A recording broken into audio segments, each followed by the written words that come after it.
দৰঙৰ ঔতলা বেছিমাৰীত গৰিয়ামৰীয়া দেশীজাতীয় পৰিষদৰ প্ৰতিষ্ঠা দিৱস পালন। অৱসৰী কৃতি শিক্ষক আব্দুল আলীলৈ বিদায় সম্বৰ্ধনা।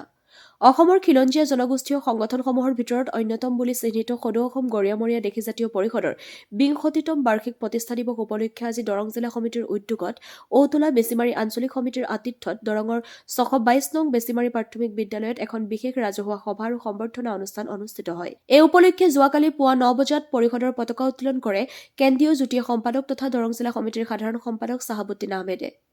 পৰিষদৰ ২০তম বাৰ্ষিক প্ৰতিষ্ঠা দিৱস উপলক্ষে দিনৰ ২ বজাত দৰং জিলা সমিতিৰ সভাপতি বাবুল মকছিদ আহমেদৰ সভাপতিত্বত বিশেষ ৰাজহুৱা সভা আৰু সম্বৰ্ধনা সভা অনুষ্ঠিত হয়। ঔতলা আঞ্চলিক সমিতিৰ সভাপতি মহিবুল হক, সাধাৰণ সম্পাদক ইমৰান হুছেইন আৰু দৰং জিলা সমিতিৰ সাধাৰণ সম্পাদক চাহাবুদ্দিন আহমেদে আঁত ধৰা এই অনুষ্ঠানৰ আৰম্ভণিতে অসমৰ ৰাইজৰ প্ৰাণৰ শিল্পী জুবিন গাৰ্গৰ প্ৰতিচ্ছবিত সদৌতিয়ে শ্ৰদ্ধাঞ্জলি জ্ঞাপন কৰে। অনুষ্ঠানত ঔতলা উচ্চতৰ মাধ্যমিক বিদ্যালয়ৰ পৰা অৱসৰ গ্ৰহণ কৰা কৃতি শিক্ষক আব্দুল আলীলৈ পৰিষদৰ তৰফৰ পৰা উষ্ম বিদায় সম্ভাষণ তথা সম্বৰ্ধনা জ্ঞাপন কৰা হয়। অসমীয়াৰ স্বাভিমান জাতীয় ফুলাম গামোচা, চেলেং, ফুলাম জাপি, স্মাৰক প্ৰশস্তি পত্ৰ আৰু অন্যান্য বহু সামগ্ৰী কৃতি শিক্ষকগৰাকীক উপহাৰ হিচাপে প্ৰদান কৰা হয়। মুখ্য বক্তা হিচাপে অংশগ্ৰহণ কৰি দৰং জিলা সাহিত্য সভাৰ প্ৰাক্তন সভাপতি তথা সদৌ অসম গৰিয়ামৰীয়া দেশীজাতীয় পৰিষদৰ মুখ্য উপদেষ্টা ডক্টৰ শ্বহীৰ ভূঞাই সদৌতিলৈ পৰিষদৰ গৌৰৱোজ্জ্বল ২০তম বাৰ্ষিক প্ৰতিষ্ঠা দিৱসৰ ওলগ আৰু শুভকামনা জনায়। তেওঁ অনুষ্ঠানৰ লগত সংগতি ৰাখি গৰিয়ামৰীয়া দেশী জনগোষ্ঠীয় গৌৰৱময় ইতিহাস ব্যাখ্যা কৰাৰ লগতে আজিৰ অনুষ্ঠানত বৃহত্তৰ বেছিমাৰীৰ নেওগপাৰা কপিলী সত্ৰ গাঁৱৰ গৰিয়া আইমাতৃ আৰু যুৱতীসকলে পৰম্পৰাগত অসমীয়া জাতীয় সাজ-পাৰেৰে সমৃদ্ধ হৈ অংশগ্ৰহণ কৰি আমাৰ সোণসেৰীয়া সংস্কৃতিৰ ধাৰক আৰু বাহকৰ ভূমিকা লোৱাৰ বাবে তেওঁলোকক ভূয়সী প্ৰশংসা কৰে। মঙলদৈৰ পৰা মিৰ চাহিল ইৰফানৰ প্ৰতিবেদন, AIN লাইভ।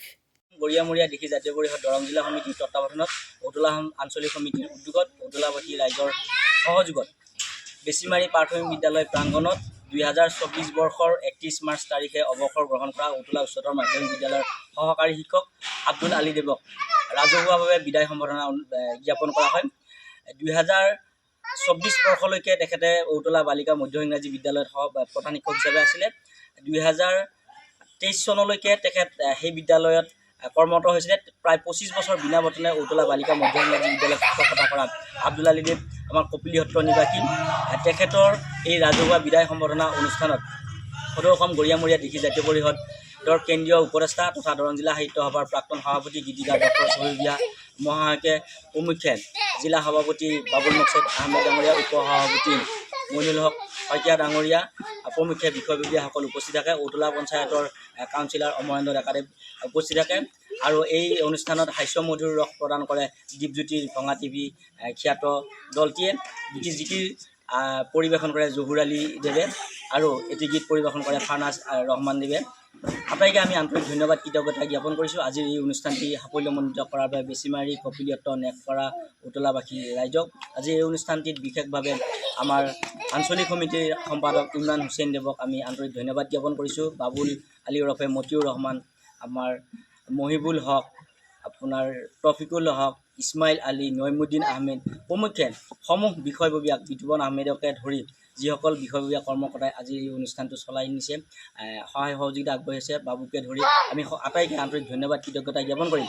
আব্দুল আলী দেৱৰ আগন্তুক যি জীৱন আছে এই জীৱন সুখৰ হওক, পৰম পিতা পৰম ঈশ্বৰে তেখেতৰ পৰিয়ালক সুস্বাস্থ্যৰ দীৰ্ঘায়ু প্ৰদান কৰক, সেই আশা ৰাখি আমাৰ এই অনুষ্ঠানটি আজি সফলভাৱে সমাপ্তি হয়।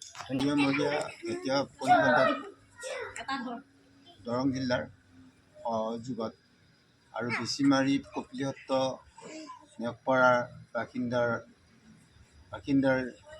জৰিয়তে আজি এই অনুষ্ঠানটি ধুনীয়াকৈ সমাপন হয়। আৰু ইয়াত যথেষ্ট সংখ্যক আইমাতৃসকল উপস্থিত থাকে।